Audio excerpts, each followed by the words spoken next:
we have a new member of the board, and Ms. Johnson was kind enough to, Representative Johnson was kind enough to agree to swear Lynn Ide in as newest member of the Board of Education. Thank you so much, and I just want to say what an honor it is for me to be able to swear in Lynn Ide as a new member of the Board of Education. And I know that she's going to do great work, and just come forward, please. And please raise your right hand. Do you, Lynn Ide, solemnly swear that you will protect and uphold the Constitution of the United States, the Constitution of the State of Connecticut, the Charter of the Town of Windham, and faithfully discharge your duties according to law and your responsibilities as the Board of Education member of the Town of Windham to the best of your ability to help you out? Yes, I do. Very good. Congratulations. Thank you.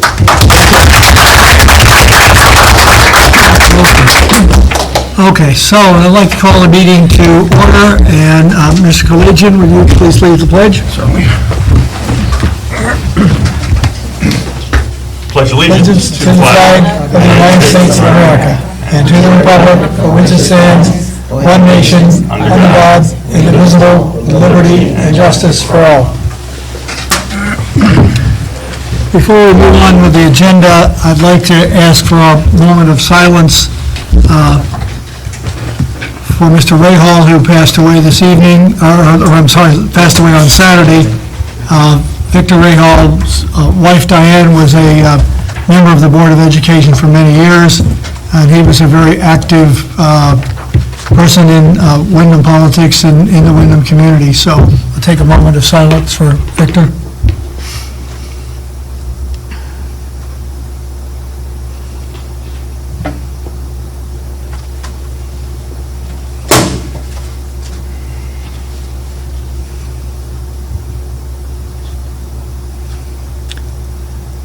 Thank you. The first item on the agenda is an executive session, which we can dispense with unless a member of the board would like to meet an executive session to discuss, what is it, how is it worded? It was just to discuss Employment of an employee, specifically the principal of the Natchog School. So if there are any questions related to a personnel matter that you might like to talk about, we'd have to meet in executive session. If that's not required by any of you, we can dispense with the executive session. I had a question, and I don't know if I can ask it in... Depends if the Can I person... ask that he has an 092 certification? Yes. Okay. He was a previous administrator. I didn't just ask you, Yeah. I'm not trying to talk about you in the third person. We've had certification issues before, and Yes. said, discuss education/certification, so... Yeah. He was a previous administrator in Connecticut, in New London. All right, thank you. I'm, again, sorry to talk about it in the third person. Okay, is that, so we can dispense with the executive session and move on to, under action item A, I'll entertain a motion to recommend approval of the personnel recommendations. So moved. Second. Okay, any discussion of the personnel recommendations? If not, all in favor? I don't see that, looks unanimous. Okay, so that takes care of that. So, congratulations. Mr. Jones, would you like to say a few words?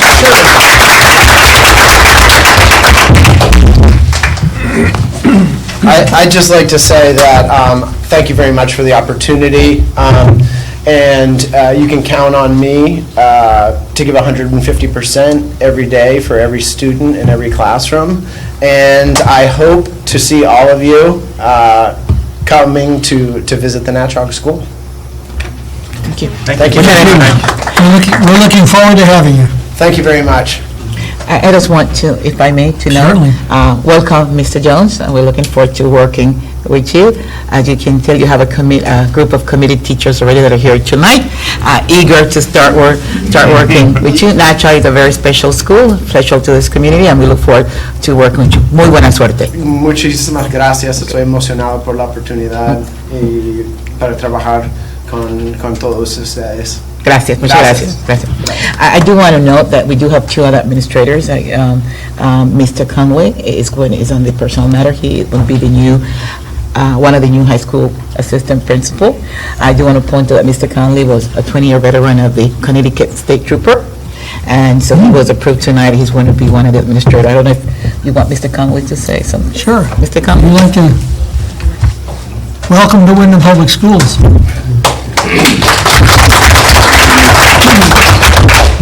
Thank you very much. I'm looking forward to working with you and complimenting the team that we have at the high school, and I'd like to thank you very much for the opportunity. It's good to be back in Windham, where I started out as a state trooper about 20-something years ago. We'll leave it for later. I don't know if Pam wants to say, but Pam is going to be the other person that would be the assistant principal at high school. I'm waiting on one document from the State Department of Education, but she will be the other person recommended for the position she has interviewed, and is a person that we recommended for the other assistant principal for the high school. Pam Cabot. Okay. Yes. So you have, that's the high school team right there. Would you like to? Sure. Say hello. Hello, I'm very grateful for this opportunity. I'm very grateful for being part of the residency program last year. I absolutely love being part of Windham. I did my student teaching in Windham in 1988. I taught at the middle school for many years, and my own children went to Windham High School, so I'm very, very proud and thankful to be here tonight. Thank you. Pam mentioned the residency program. As part of the plan that we did to recruit talent and retain our own, we have a partnership with UConn and the Wallace Foundation, and so this year we sent two teachers to UConn to the principal turnaround program. That's Pam and Myra Fox from the middle school. So their certification, and they went to a one-year program. It's a little, 092 a little bit different, but it's a partnership with UConn, the state, and the school district. So this year we don't have anyone that's going, but last year we had Pam and Myra Fox. Okay, I don't know whether anyone has filled out the list up there for, oh, you got it here? It's right here, Mr. So, Mr. Dotel?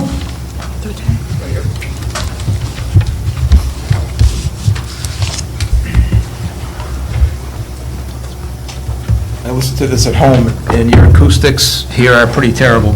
I think you guys should, Mr. Dote, 168 Walnut Street. I was in the first four-year fulfilling class in this high school, 71 to 75. And I just got to say that we enjoyed the high school then, and we took care of it. And when I came home after over 20 years in the service and saw how this place was, destroyed, not taken care of, and to this day still not taken care of, holes in the pavement outside. You're dumping junk on the perimeter of this facility. And when a member of society asked one of your maintenance workers, "What are you doing?" he said, "Well, if we take it to the dump, we have to pay to dump it. So we're just going to dump all that debris on the perimeter." The citizens of town have to do that. I expect the people that work for the school system and maintain this do the same. Because basically all it comes down to is you guys are looking for this right here. And I can't trust you. That's why on the back it says, "In God we trust." We that give you the money. So I'm putting it back in the box, and I'm placing my trust in God, because you lie on your budgets. You move stuff around. We went into the Kramer building years ago to see what was going on over there and saw how money was spent renovating it in some ways. Then there was a fire in that place. If you have not done it, you need to go down and read the fire marshal's report on that fire. Just can't trust this board. And you're asking for a big thing for us to trust you in. Regionalization is something that this representative of ours and her husband are pushing for. And I would like to see regionalization here. She said the other night that the tech school is going to disappear under the control of the state. I don't want to see the tech school leave this town like the appellate court did on Valley Street. I want to see a tech school stay here. And if not, then out there at UConn where the prison was and where the training school was, I'd like to see a regional high school, a regional tech school, and maybe something else. You need to pursue it. That's the only way we're going to get by on this. The money's too tight, people. We've got to come together. It's been said before, 169 towns cannot survive anymore. We have to come together. You have to come together as a unit. The tech school, Eastern, and the high school, and the whole school system here should be on the same rotation of supplies. You should be getting your paper from the same place. Gasoline comes from one place. Unify. Cut down the expenses. You need to think outside the box. Once again, think outside the box. Because I tell you what, you're asking for a serious amount of money. And I just can't see how people can afford it. I just can't see it. And you better come up with a plan that's better than what you got right now. Because it needs to happen. And I'm surprised there aren't more people here. Maybe because it's third Thursday, maybe you did that on purpose. Maybe you held this meeting on third Thursday knowing that people wouldn't come. And there's doors out there that are locked, that are normally, when you have these meetings, are unlocked. The only door open is coming in through the principal's entrance for the main office. So there's a little bit of feeling here where you're not really very open. And some of the stuff that you discuss as very serious is over there in the Kramer building, and you can't hold that many people in that classroom. I just don't think you people are very transparent. This town has a lot to grow. Mr. Beats? That's time. That's time? Okay. You got my message? I think so. Thank you, sir. All right. Get with the program. Thank you. Have a good night. Is there anyone else who would like to speak?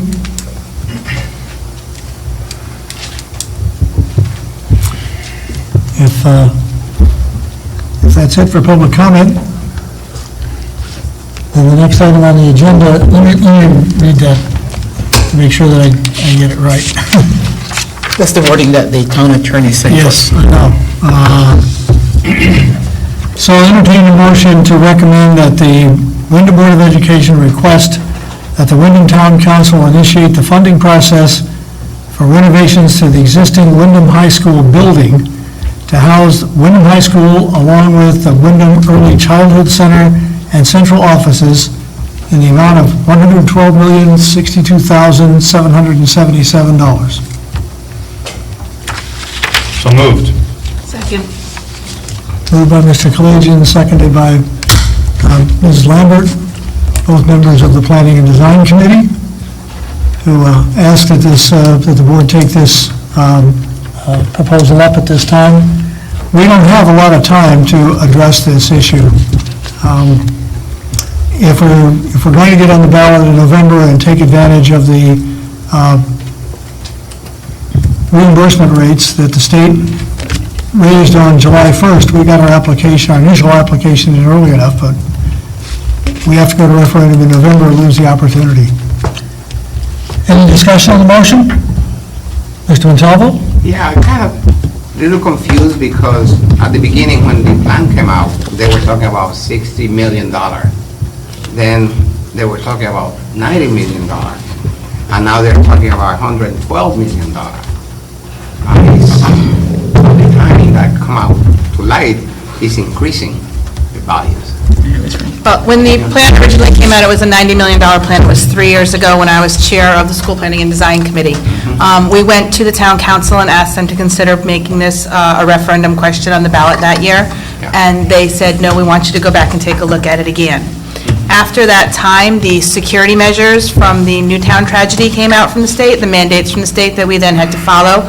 That added 10% easily to the plan that was at that time $90 million, so that was another $9 million. And then since then, we've had to add escalation costs and some other non-major, I don't want to say they're not important, but they're not major mandates have come down from the state that had to be added to the project. So in the 3-year delay, the cost has gone up almost $22 million. And that is by no fault of the Board of Education. We took the plan. We started again fresh. I made a new chair, when I was chair of the Board of Education, I made a new chair of the committee and said, you start fresh and look at it. Went through all of the same proposals and then some, and came back to exactly the same place we started at. This is the financially, in my opinion, as a committee member, this is the best fiscal responsibly, this is the most fiscally responsible, there we go, way to renovate this building. I kind of went the long way around that. I think the sun got to me today. This is the most fiscally responsible way to renovate this building. We could break it up into a million different projects. We have looked at tearing down the building, portable spaces, moving to a different building, sending our students to other districts and tuitioning them out. We've looked at every feasible and some infeasible ways of renovating this building and giving our students at this high school the best educational experiences and relationships that they deserve as students in this town. And this is what we came back to as the most fiscally responsible. The $112 million is the total project cost, which has to be voted on referendum. It is at $57 million. Don't quote me on that. I don't have the paper in front of me right now. $57 million is the cost to the local taxpayers. The rest of it will be picked up by the state. Total project cost is about $57 million to Windham. We have to bond out the entire cost of the project. I believe the latest number that Mr. Roach gave us was less than... 43. 43 million. 44 million. 44 million. I said I wasn't positive of that. I didn't bring that paper with me today. So 44 million, I apologize. Let's clarify that. 44, not 57. Don't quote me on the 57. 44 million. So 44 million is the local taxpayer cost. 112 million is the entire project Over cost. time. Over 20 years. The reimbursement rate for the high school students is 79%. The reimbursement rate for the early childhood is 89%, almost 90%, almost 80% and 90%. And the reimbursement rate for central offices is just over 35%. Will this represent increasing the mill rate again for Yes. the high school? Yeah. At this time, this is exactly 20 years since the middle school was bonded, so the middle school bond should be coming off of the tax rolls in this year. I don't know how that affects the mill rate numbers exactly. I know the mill rate should go down because of that. So this is just kind of usurping kind of that position right there that's already being held. I'm not the chair, he has to call on you. Mrs. Hyde? Excuse me, this is my first meeting, so there may be something that I might ask that you all have covered, but before I ask my question, I just want to note the last part about the mill rate. As the former chair of the Board of Finance and the person who was, I think, the chair when you last brought this proposal forward. Yes. It's hard to answer off the top of our heads without looking at the charts that are presented by the bond council and other people to the Board of Finance on a regular basis. But there is a chart that exists that looks at all the bonding that we have, bonding commitments that we have for the town over a 20-year period and, for all the bonds. And you can see the fluctuation of when certain things come off and other things come on, and what the how the mill rate will be affected by that. So it's hard to say without looking at that chart how much of an increase there would be. There's no easy answer to that because you have to look at it year to year and how it relates to the other bonding that the town does, because all of the bonding that the town does for sidewalks, for roads, for other capital projects is included in that. So the school projects are not the only driver of bonding and therefore the only driver of the mill rate. I don't want to complicate things, but it's hard to give a simple answer to that.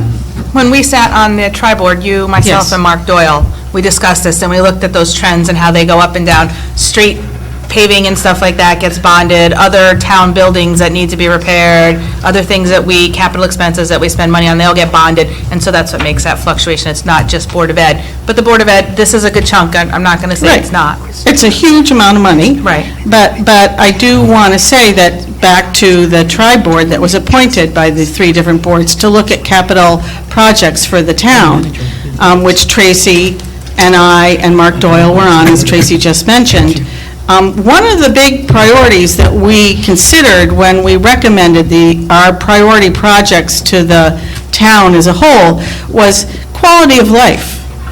And, what kinds of things can we spend our valuable taxpayer dollars on that improve the quality of life for the people in this town and also enhance the long-term property values of people in this town. So I think we have to take it all in one big whole when we're making these, the taxpayers are going to have to ultimately say yes or no to this in the referendum, and it's our job and the other elected bodies' jobs in this town to educate people about what this means, but it's not as simple in my mind as making a decision about whether or not the mill rate is going up or down, but what we want for this community in the long run.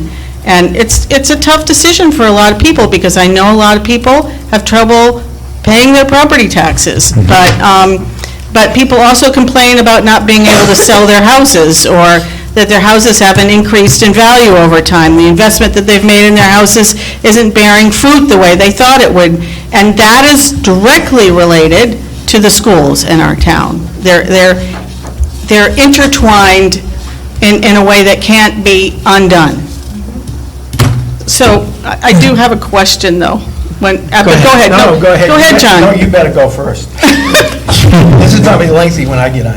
Okay, so I do want to say that last week at the public forum, there were questions raised about, do we want to buy a little time and take another look at, have another conversation around the tech school, or, take another look at a couple of the things that were put on the table then, and I really apologize, I had to work on Thursday night, so I couldn't come to the follow-up meeting. Yeah.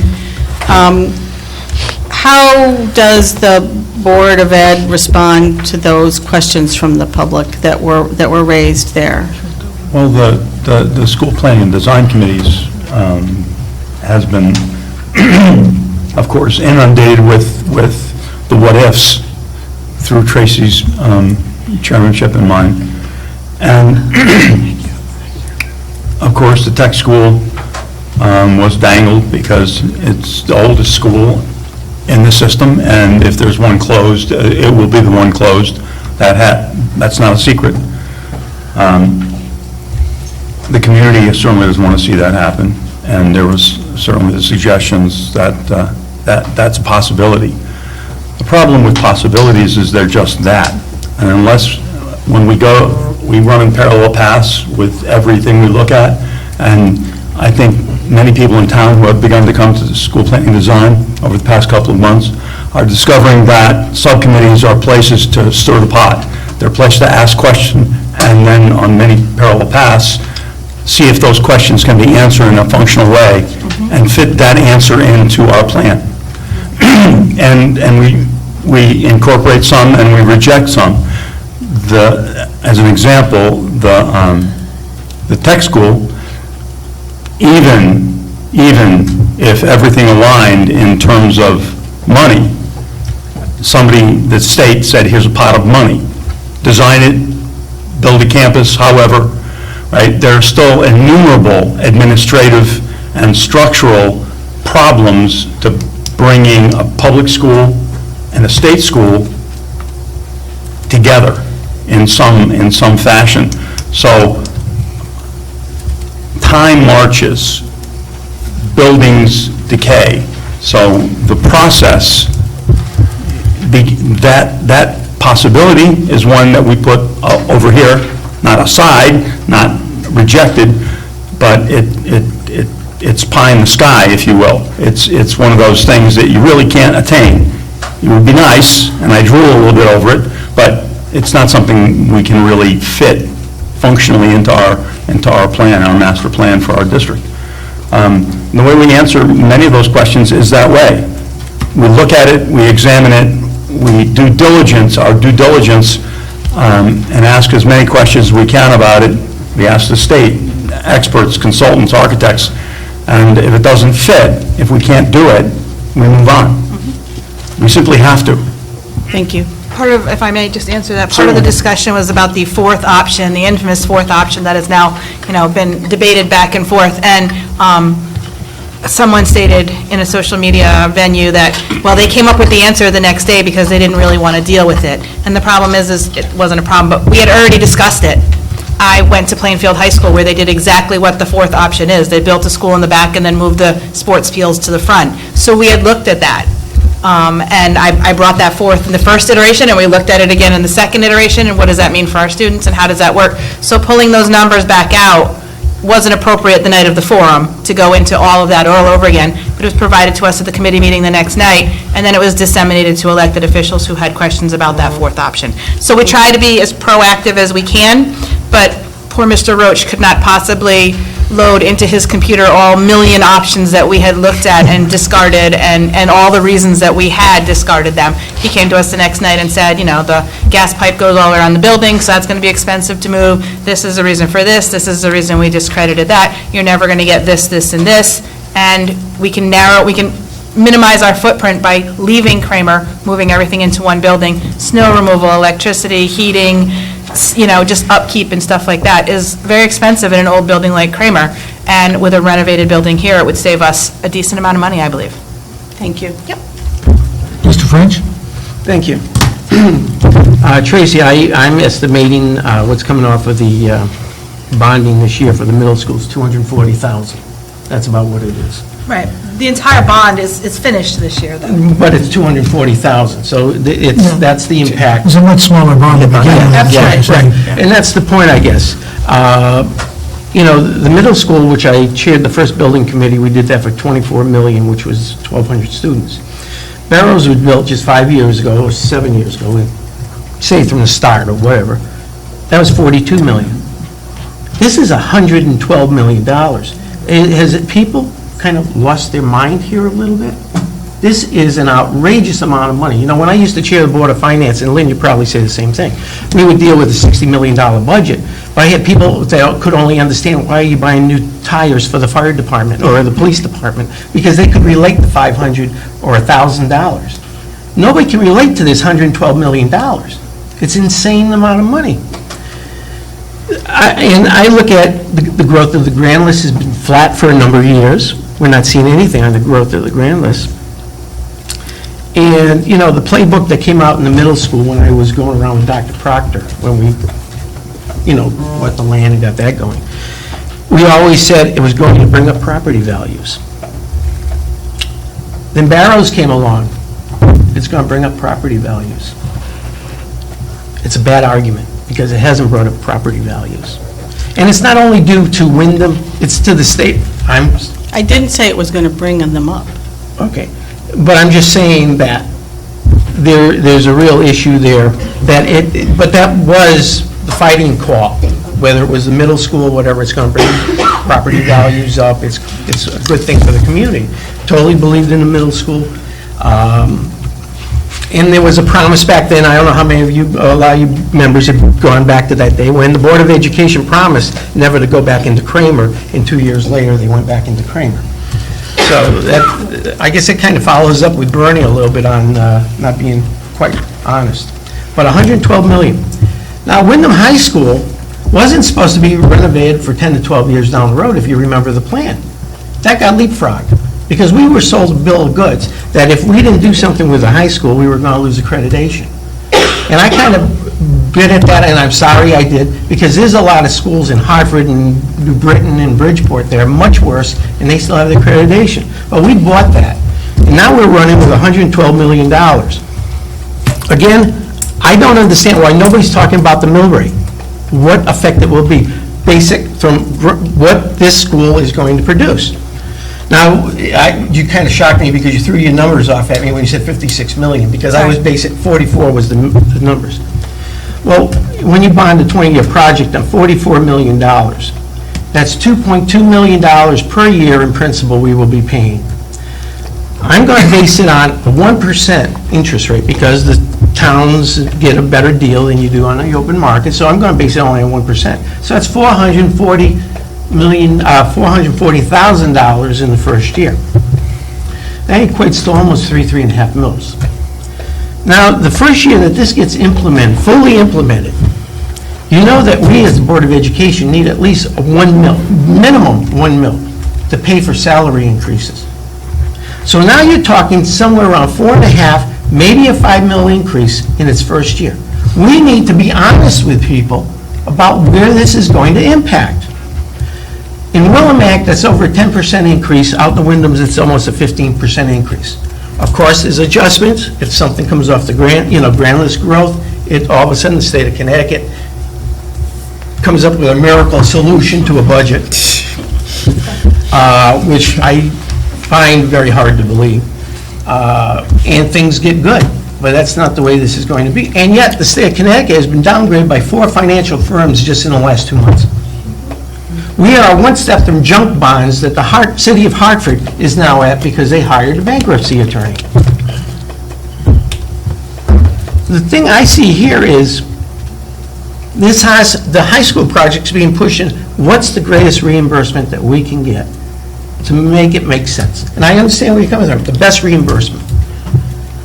But if you can only afford to drive a Chevy instead of a Maserati, that's where we need to look at. And this $112 million, I feel, is a Maserati. If early childhood moves into the school here as it sits now, and we had kindergarten here back in the 90s, it's much better than what Kramer is. Do we need to remodel the bathrooms? Sure we do, because we got to change the bathrooms for the toilet heights, the faucets and everything else. So those things need to be done. Can we do it for 20 million, maybe 30 million?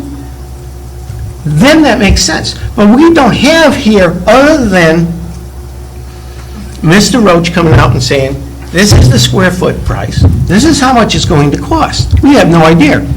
Now, Tracy, if I come up to you and say, you want a kitchen, I'm going to do it for $50,000, and you sign a contract without knowing what's in it, would you do that? Well, that's what we're asking to do with Mr. Roach, or with this program. So we haven't been honest or forthcoming with what kind of impact to the taxpayer. We don't know what we're getting other than imploding the middle of the school and redistributing walls and glass block and whatever it may be. We really don't know what we're getting. We're just getting per square foot pricing to get it remodeled. I think we need to look at a smaller project. There's a lot of things that could be done. I know that, last year when I was campaigning, there was a very good opportunity that if E.O. Smith was going to, build a school out on 44 and 32, that we could have jumped on board with that. And we could have been a state-of-the-art educational center out there. It would have been a STEM or STEAM. VOAG, VOTEC could have been moved up there. It would have been a perfect situation. The president of Eastern loved the idea because the trade-offs were going to be, she could get Kramer. The president of QVCC came up to me and said, I want in on this deal, what can we do? And I said, well, if we do this, then you could have the educational side, the state now could purchase, or in a trade-off, own this part of the school. We keep the rec center, that becomes our rec center because Kramer's gone, and everything would work out. So here's the choice. Do we look at a brand new facility somewhere else with a trade-off of Windham High to the state for QVCC? Do we look at giving Kramer to Eastern? Are we going to be able to do something fairly close here that we could utilize the fields of Eastern? There's a lot of things that we could look at that haven't been really looked at. I'm sorry I haven't been to the meetings. I can't make 5:30 meetings. That's just, I got to work to pay my taxes. But, it just, 5:30 just doesn't work for me. But the taxpayer and the students, here's my other issue with this. It's not all just in money on the high school. How are we going to get financing for the town through the people if we want to do something at Sweeney, which hasn't been touched since the 60s? If we need to do more at Nat Chalk School, which is as old as it is, but we put some money into it a couple of years ago, Windham Center in North Windham, you are going to ultimately tap the people in this community for the next 20 years for this one project, and you're forgetting about everybody else. I can't buy into this.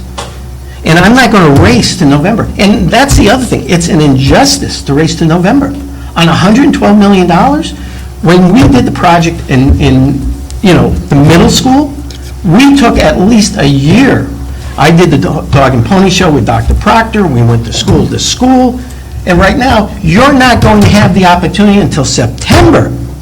That gives you, at the best, around 8 weeks to sell this in the schools to the parents. $112 million. The middle school only passed the vote by 4 votes. 4 votes, 2000 to 2004. And that was with a year of work. If this is a good project, then you should do the due diligence. You should look at all these other possibilities and then come forward. If we lose some percentages, we lose some percentages. But again, if we can afford the Chevy, but we can't afford the Maserati, I think the people understand that if it's going to cost us a little more. Again, as we all know, the state's not in the greatest of health. And you're turning around and having them bankroll about $70 million of this project. Is that fair as well, when they can't even get a budget done for people to be able to continue on, whether it's town, whether it's businesses? I can't support this project because it's a great pie-in-the-sky idea. The children deserve it.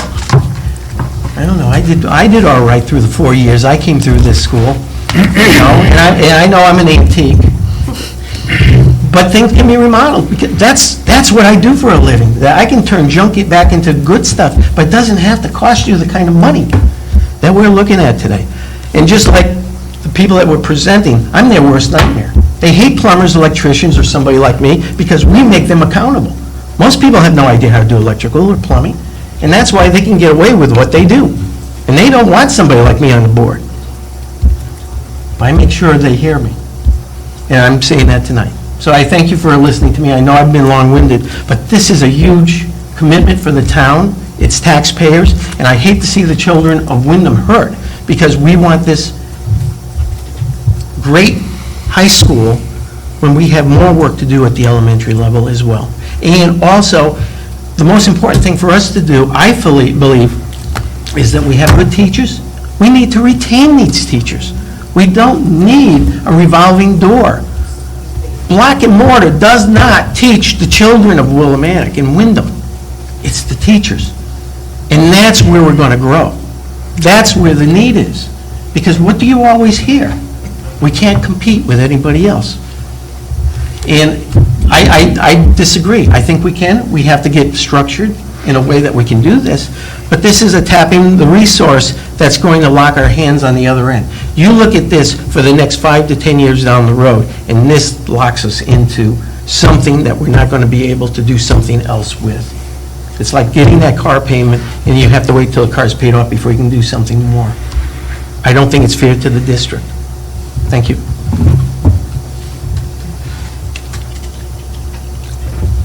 So I know Mrs. Lambert wants to say something, but is there anyone who hasn't spoken yet who'd like an opportunity? Okay, Mrs. Lambert? I respect your opinion, Mr. French, and I can understand some of the tenets of it. But to say that this is a race to referendum is a ridiculous concept after more than 6 years of working on this high school project alone, never mind the entire 10-year facilities master plan. We are an accredited high school, but we are on a watch list, and several of the members of the accreditation team cited the quality of this building and the inability of it to be able to technologically and educationally support our students as one of the reasons that we were placed on that watch list. We were willing to spend $20 million to renovate the section of the building we're going to put the pre-K in. But we're not talking about the heating system where half of the hallway, and I'm sure Mrs. Lassard's husband can attest to this, is 90 degrees in December, and the other half is 34. And where the light fixtures and the electronics that Mr. O'Neill, I'm sure, could attest to are not nearly what they need to be. I'm sure it was a great building in 1970 when it was built, and I'm not sure when you went to high school. 71. You went to high school, you graduated in 71? 74. Okay, First so 4 years. It wasn't 75 with brain. you graduated from this building? Yes, I did. Did you have cell phones? Did you have a laptop? Did you have a desktop? I guess you didn't understand when I said we need to upgrade the school, We need but to we don't upgrade need it $112 million. every piece of this building. No, we don't. We need to upgrade every tenant of this building, And to do so all at once instead of in a million little projects that won't be bonded, that won't be reimbursed by the state, is doing a disservice to our community. I'm very passionate about this, and I'm sorry if that comes off wrong. The thing that is going to drive the renovation of this building once this financing is approved is the ed specs that we approved in our May meeting. The Board of Education has said, this is what we want the high school to be. It's going to be a STEAM high school. That means that science, technology, engineering, arts, and math are going to be priorities in this building. If the tech school closes, how many of those parents do you think are really going to want to put their kids on a bus for up to an hour to get out to Cheney or Ellis Tech? So that's going to add more students to this building, which is something that we really have to consider that until recently we hadn't considered. We have put a little bit of growth in this building. If this building continues to grow, because Windham High School is on an upswing, then we can relocate the Board of Ed spaces later on. We left them in a place that they could be renovated if they needed to, back into classrooms. It's forward-thinking, it's positive, and it fixes the building as a whole. 20 years ago, you were willing to spend $42 million or whatever it was for the middle school. You were willing to bond that. $24 million. $24 million. 42 for Barrows, excuse me. Yes. $20 million for a new school. You were willing to lock the town into $20 million for a new school, which meant not buying a new car or renovating the high school or renovating any other building for that matter for 20 years. But you're not willing to do it for our high school. What should be our flagship building, what should be our community building, and if at the loss of Kramer, the rec department has to be relocated, it could be relocated into this building to use the pool, gymnasiums, and other spaces. Lots of things could happen. We could build the building in Mansfield. We could have the tech school join us here. We could. How long do our students have to wait for a decent education in a decent building that is technologically advanced? I say we're done waiting, and I say, after 6 years due diligence, that we make this work for November. Thank you. Dr. Sewell? Okay? I'm sorry, but you can end up bringing the building up to technology, and it doesn't cost the way that you're saying. It doesn't have to remove every wall, every door to create the technology that you're talking about. It is doable.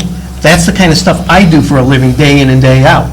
I'm not going to be smoked by architects and engineers that want to fill their pocket with money by selling and saying that it can't be done unless you blow out the school. Excuse me, point of privilege. May I interrupt? Mr. French, please, this is not a political pulpit, so... This is not... Please stick to facts, sir, and those are not facts. Renovate is new is not move and remove every building. It's not about... The building committee, as you well know, will have control over the contractors, consultants. It's a very structured system. They're paid for their professional services. The scope of a project like this is not renovating someone's kitchen. And I don't mean that in any disrespect, because I respect our trade. Due diligence has been done, sir. You can pick at a problem continually, you can screw down on the minutia and criticize every aspect of something if you're looking for advantage to make an argument. Mrs. Lambert articulated this problem exquisitely. Ms. Ide did the same thing. This is about the value of our community. The technological advantage our middle school and STEM school have, those kids have nowhere to go. They leave town because they can't come to this school. And you're wrong. You cannot only bring up one component of this building. The master plan identifies this building as being so below present code. The moment we start doing that kind of renovation, sir, that problem will raise its ugly head and we'll get bitten by that bill too. So this project is the most cost-effective, fiscally responsible way to do it. It's been looked at through 2 iterations. It's not pie in the sky. It's a real thing. I guess I can finish now? Go ahead. And again, I still say that when I had talked to the person that was working on this facility did tell me it was like taking an eraser, wiping out all the walls, and restructuring the whole internal of the building. That's what I was told. So I'm sorry, Paul, that's what I was told. And I'm only repeating what Mr. Roach told me back a couple of years ago. So I'm sorry that that's what I'm doing fact that I was told. All right, so again, this building could be brought up. I agree that it needs to be brought up, but we still don't know if we had a breakdown of each of the components so that we know what we're paying for. That you could sell to the people. Right now, you have nothing to sell to the people except a brand-new, like, built school at $112 million. You don't know what kind of heating system you're getting or what they're going to do. You don't know about the AC. You don't know about... You don't know, Mr. French, you don't know that in the ed spec. That's the engineering spec that comes after the bond. Please, I'm still... It comes after the bond. I'm still speaking, no. Thank you. The point is that we don't know what we're buying for a package. And I totally disagree with it. I think it's something that needs... The due diligence means that you would have the maps and the really be able to say, this is what you're going to sell the people of Windham. If it's truly the need, the people of Windham will follow, and it will happen. But you can't go on blind faith that they're going to buy this in a 6-week period. Thank you. Mr. Chairman, a question also. I believe this building have a new roof already that was spent so many millions. How many? $3.5 million. Yeah. So this is $112 million without the roof because it doesn't need to be. Yeah, we keep the roof, that's true. Everything is built underneath the roof. Exactly, so, Or we'd have to pay that back. exactly. So, will be 112, but because how much we have to pay from that, for the roof? What percentage? 80%. 80% was reimbursement. Out of that 3-point-something million, we have, Out of 3.5 million, 80% was reimbursed. reimbursed. we pay the 20. 20. 20%. We paid the other 20%, 19.5. Yeah, and now another 112 million? Yeah, so, 1,000, not million. and the... No, 112 million. 112 million for the total project. But he said the roof. Oh, another, okay. Yeah, That's and the whole that's town in of addition to the roof. Yeah, and the whole town of Windham have a big increase in taxes, and that would include in the car taxes, that they are not in the mail yet. And we have to take that in consideration, too, as a taxpayer. That's what's going on here. All right. Ms. Hyde? I mean, there's no doubt that this is an uphill battle to sell to the taxpayers of this town. But I believe that due diligence has been done over a multiple-year period under different sets of leadership even, and that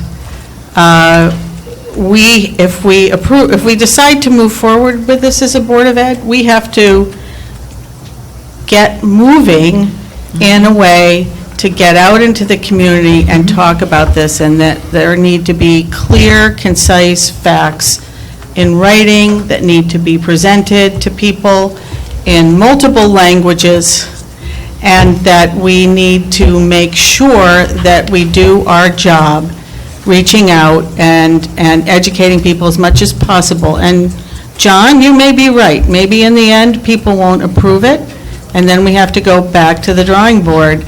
But right now, the application has been submitted. It's been about a 6-year process to get to this point, and there are always going to be people who are going to second guess or have a different perspective, and that's why democracy is great.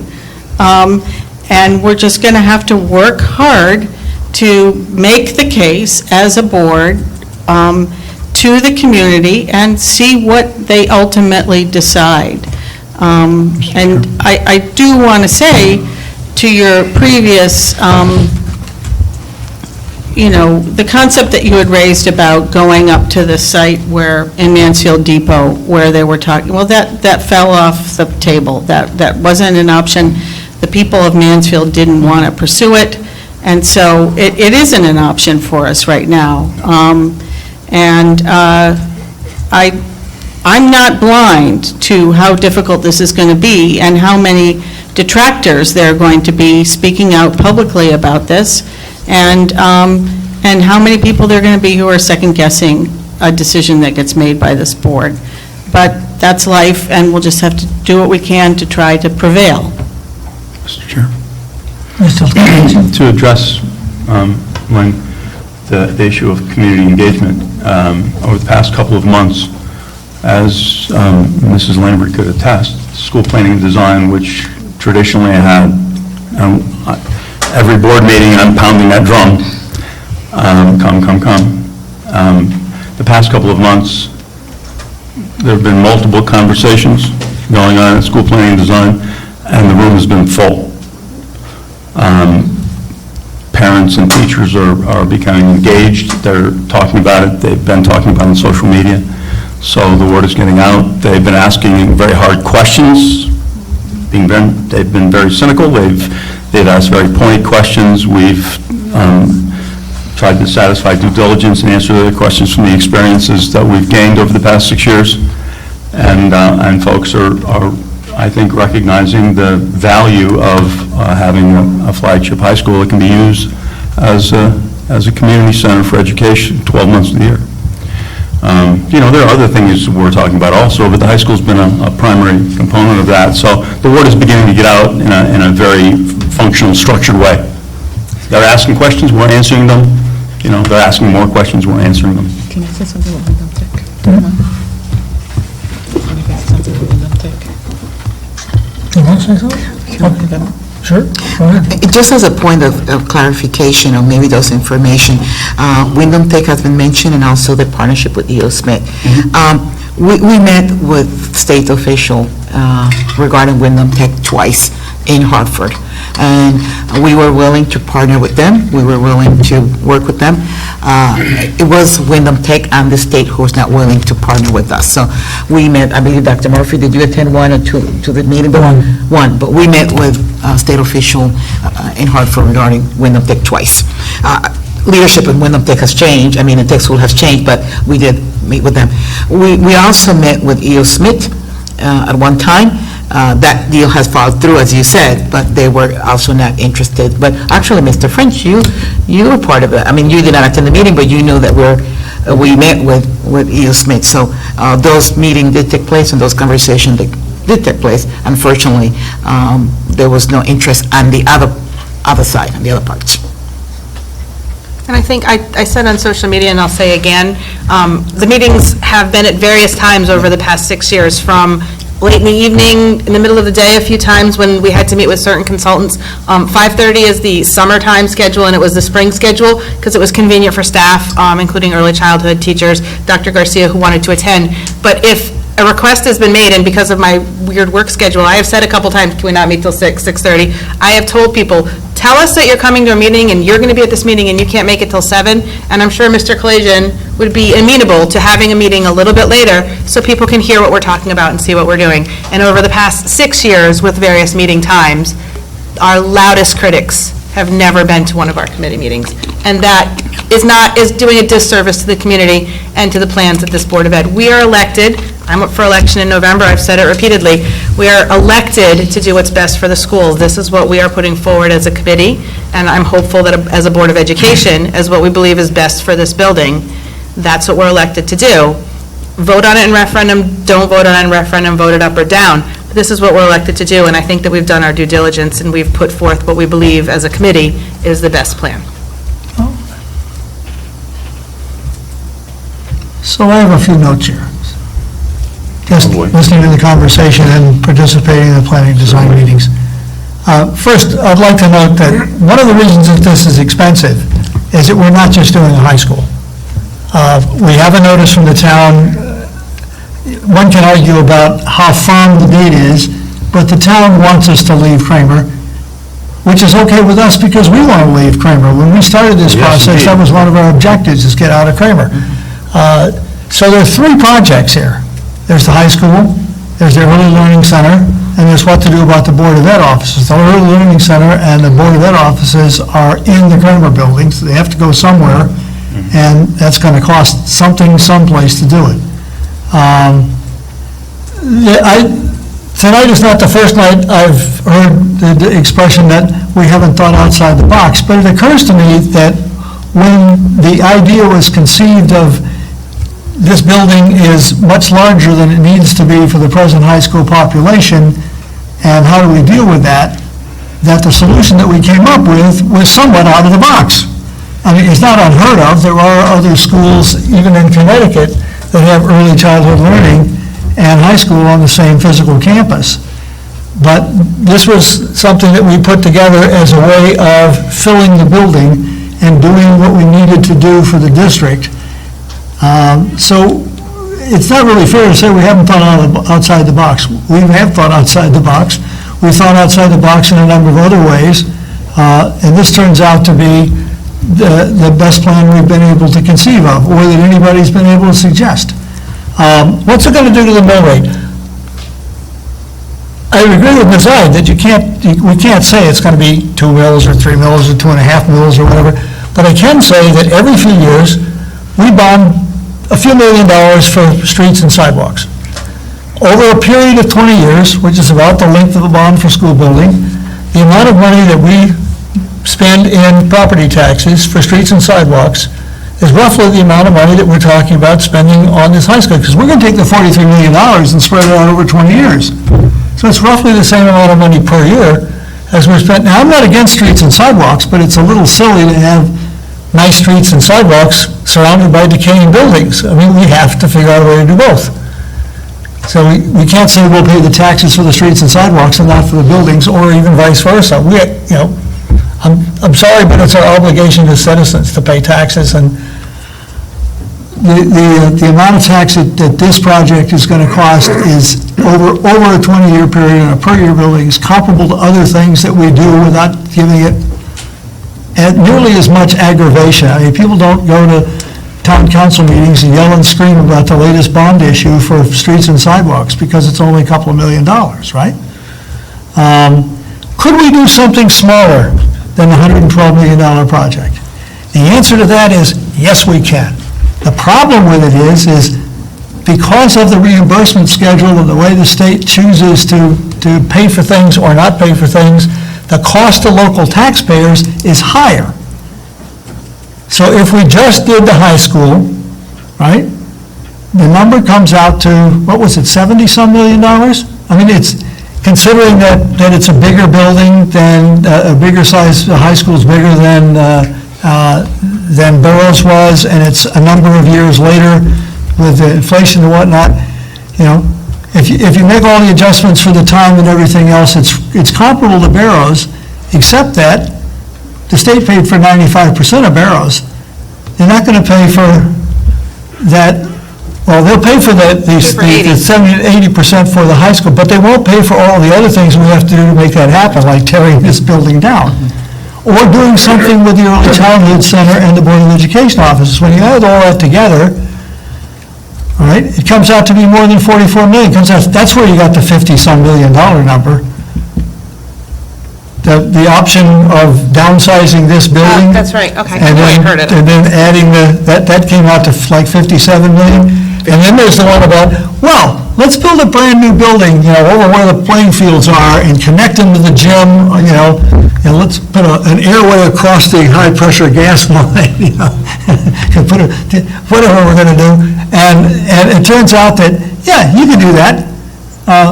But in the end, by the time you take care of everything you need to take care of, the local taxpayers have paid $66 million.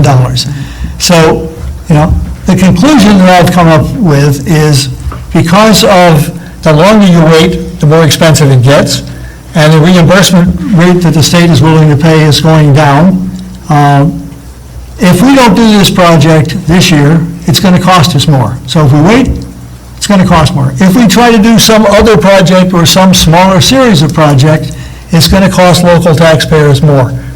This is I'm sorry it's $44 million, but by golly, that turns out to be the smallest amount of money that the local taxpayers are going to be able to deal with this building.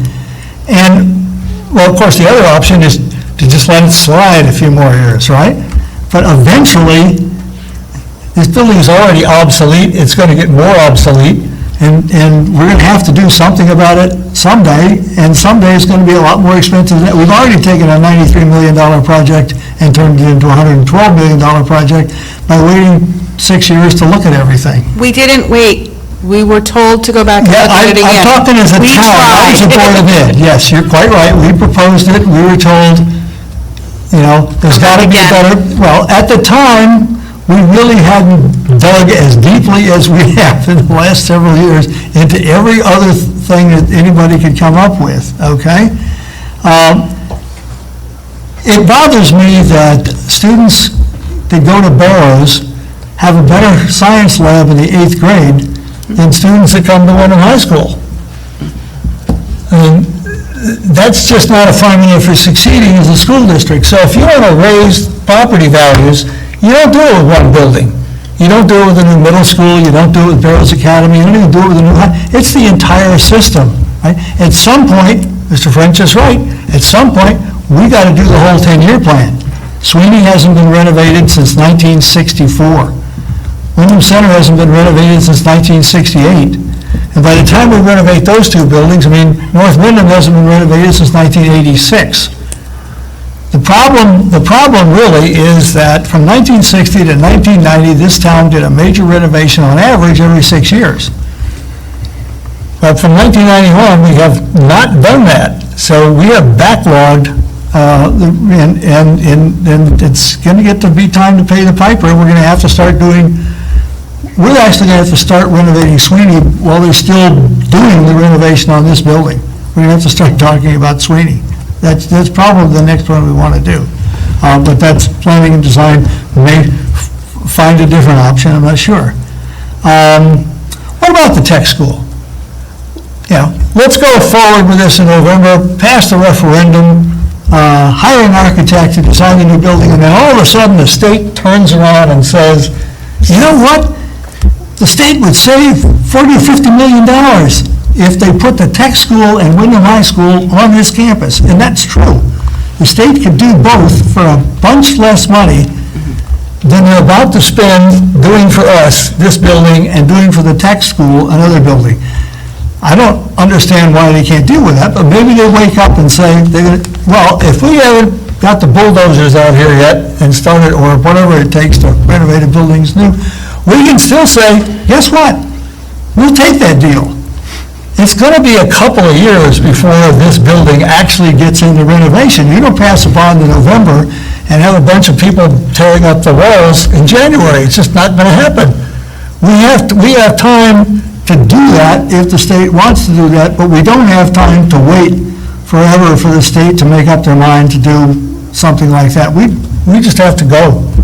Because if we don't, and then the state doesn't do anything, then we're going to pay the bill for that.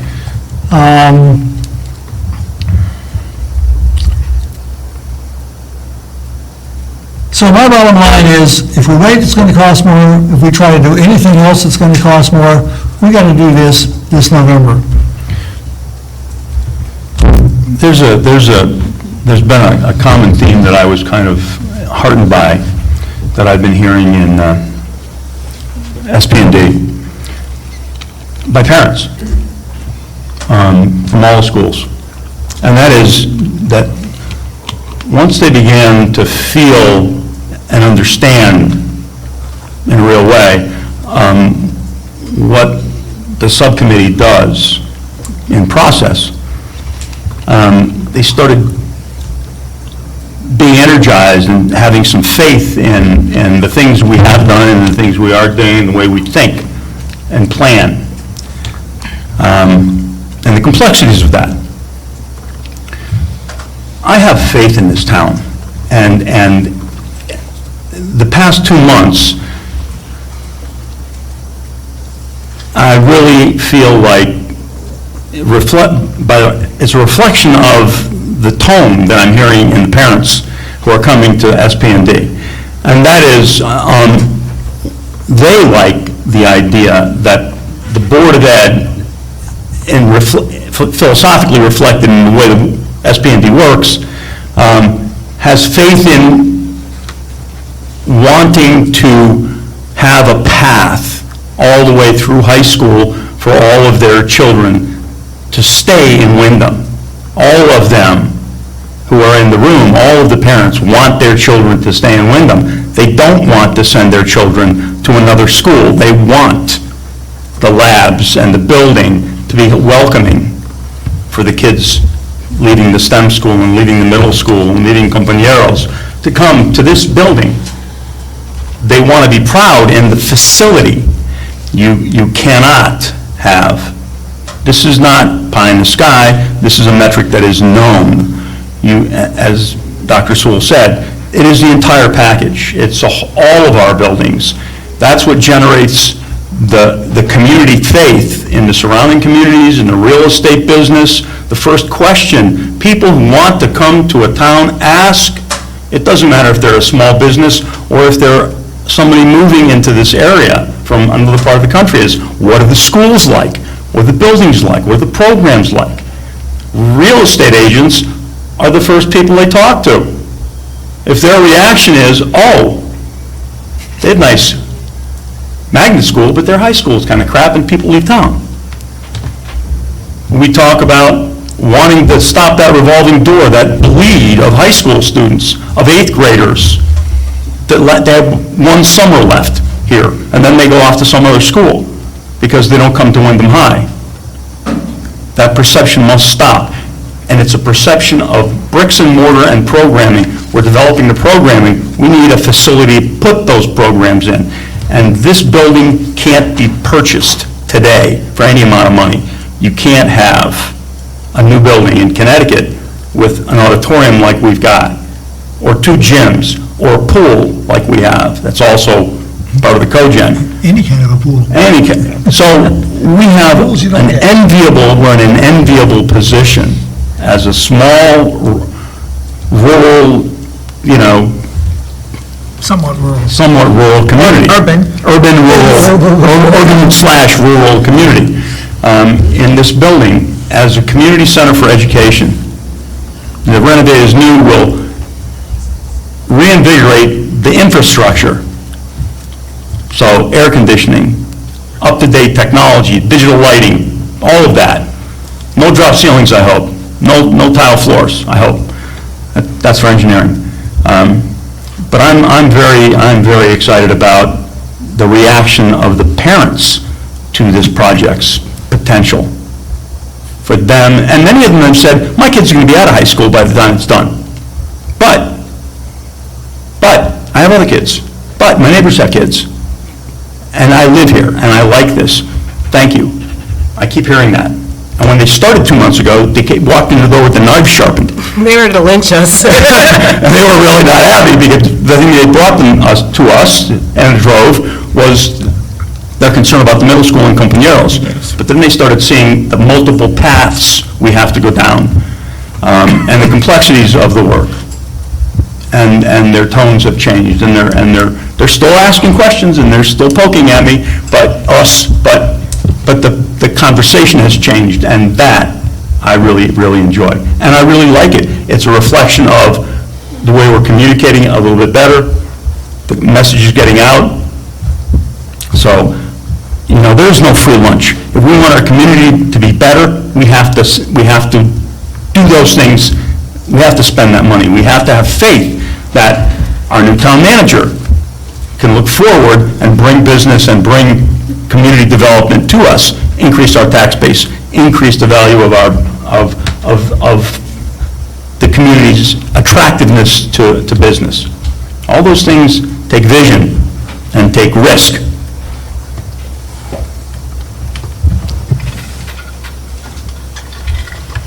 Can we move the question? Can we move the question? I was about to conclude that I think everybody has said what they wish to say. So if we're ready to vote, do I need to repeat the motion, or has everybody got it? We got it. Okay? All in favor? 1, 2, 3, 4, 5. Opposed? 5-2. Passes. Move on with the agenda. I move, we move.